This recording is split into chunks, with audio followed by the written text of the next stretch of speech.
Hey guys, welcome back to another edition of Intuitive Angling. Much appreciated you guys checking the video out. And today I just wanted to do a quick video, sort of a little tribute to Ray Scott. I don't know if you guys saw it, but Ray passed away, I think yesterday they said. He was 88 years old. And I think he had, I believe he had complications from Alzheimer's. I know that he was battling that for a while.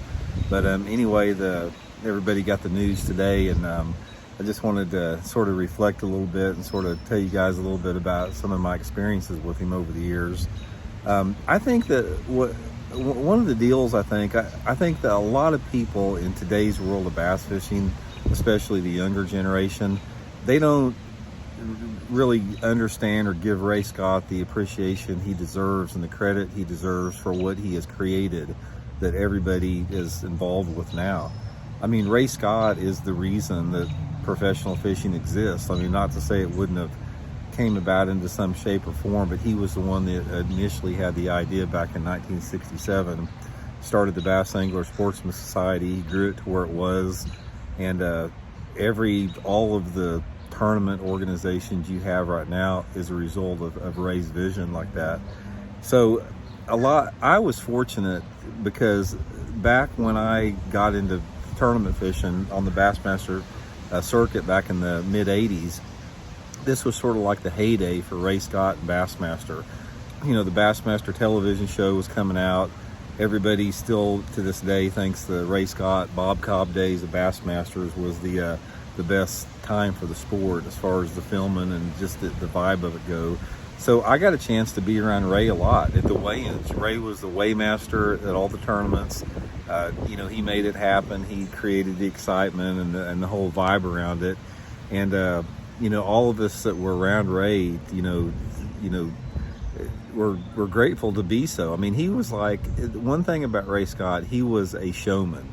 I mean, he showed up at the weigh-ins. He'd have these fancy sort of like, almost like a circus outfit of Western clothes with a cowboy hat with fringe hanging down on it, cowboy hat, that type of stuff. He had an image that he created at the tournaments, and he also knew how to work a crowd. I mean, he was great at, you know, getting the crowd worked up, and, you know, he knew the anglers by name. Back then, it wasn't like it is now. There's everybody and his brother's a professional angler now, and there's 6,000 tournament circuits.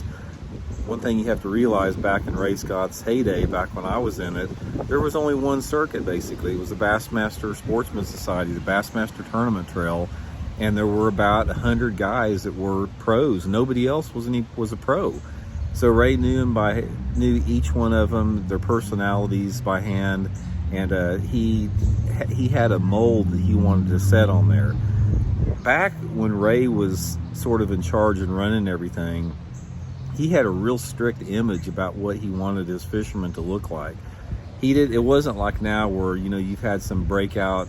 You've got anglers now that are like, you know, they're their own people. I mean, there's nothing that's sort of taboo right now. You can have long hair, you know, you can sort of go against the grain. You can be out in left field. You can wear crazy clothes, and that's just part of where we are in the sport right now. But it wasn't like that back in Ray Scott's day. Ray wanted everybody to act like and look like a professional angler. And I remember one story, I think I've told this before in the past, but this gives you a good example of what Ray did, or how he sort of like controlled the anglers a little bit. Back in the late 80s, my traveling partner was a guy named Randy Mosley on the circuit. We traveled together, roomed together, that type of stuff. And we were both young. We were both in our, you know, mid to late 20s. And Randy was a really good angler. He was one of the top anglers back then, but he was colorful. He was a little bit different. He was young. He was, really good looking guy. I mean, he just attracted a lot of attention. And anyway, we were at the Bassmaster Megabucks tournament down at the Harris chain, and Randy was leading the tournament, and he qualified for the top 10 finals as the tournament leader.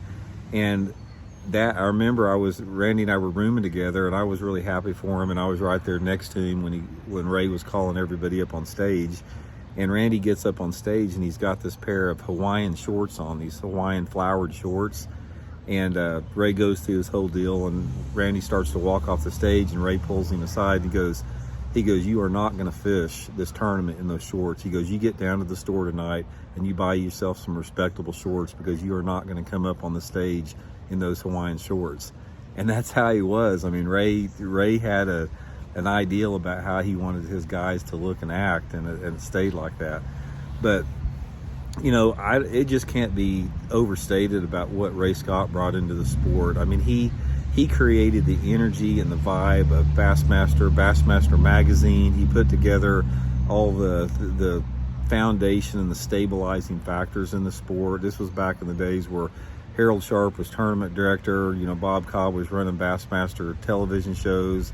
You had Chuck Roberts in there. It was just a really good time in the sport, and it's unfortunate that we've lost that. And he brought a lot of other people into the sport. He was one of the first guys that really got the sport mainstream. I mean, he was close friends with you know, George W. Bush. You know, he's fished with him a lot. He was, you know, he knew Bill Clinton. You know, he had him at the Bassmasters Classic. We had a lot of celebrities and astronauts that he brought in around the country, and he was I think a lot of times since Ray has not been involved in the sport very much over the past 25 years, that the iconic contributions he's brought to the sport have sort of been forgotten by today's generation of bass anglers. But anyway, it was, like I said, I just wanted to give this little tribute to Ray. You know, he, love him or hate him, I mean, he did a lot for the sport. I mean, a lot of people, you know, they liked him for who he was. A lot of people didn't like him for being the showman he was, but nevertheless, he paved the way for the way the sport is today. So anyway, rest in peace, Ray. Thank you very much for everything you brought into the sport, and just wanted to pass that along to everybody. We'll talk later. See you.